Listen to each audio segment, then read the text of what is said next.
देखिए दोस्तों, हमें दो कंपाउंड दिए गए हैं जिसका हमें स्ट्रक्चर बनाना है और उनके जो है आईयूपीएसी नेम लिखने हैं।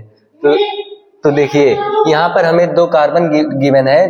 तो सबसे पहले हमको स्ट्रक्चर बनाते समय कार्बन पहले लिख लिया जाता है। तो हम लिख लेते हैं, दो कार्बन हो गया। उसके बाद पहले कार्बन पे देखेंगे कितने हाइड्रोजन है, 3 हाइड्रोजन है। तो यहाँ पे 3 हाइड्रोजन लगा देंगे इसके ऊपर। और उसके बाद दूसरे कार्बन पे देखेंगे तो कितने हैं, 2 हाइड्रोजन है और 1 OH है।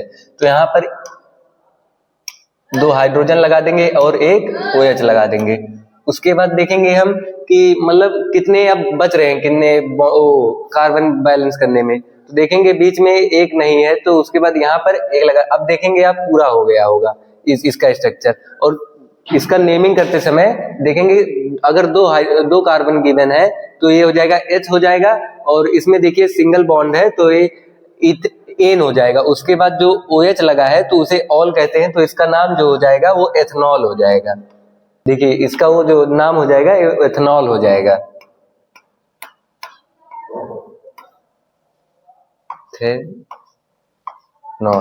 और तो देखिए अभी आपको राज ने ये बताया है कि इसका बॉन्ड स्ट्रक्चर क्या होगा और नेम।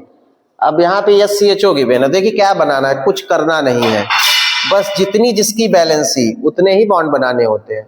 तो कार्बन की बैलेंसी कितनी होती है, 4। तो देखिए 2 हाइड्रोजन है तो हाइड्रोजन की 1 होती है, तो आप ये ऐसे 1-1 करके लिख दीजिए।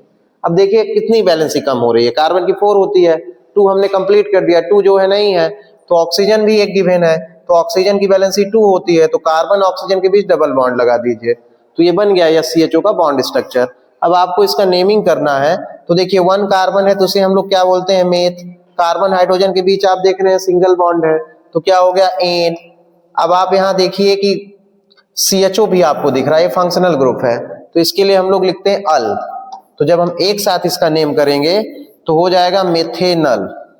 क्या हो जाएगा, मेथेनल। और इस कंपाउंड का क्या हो जाएगा, एथेनॉल।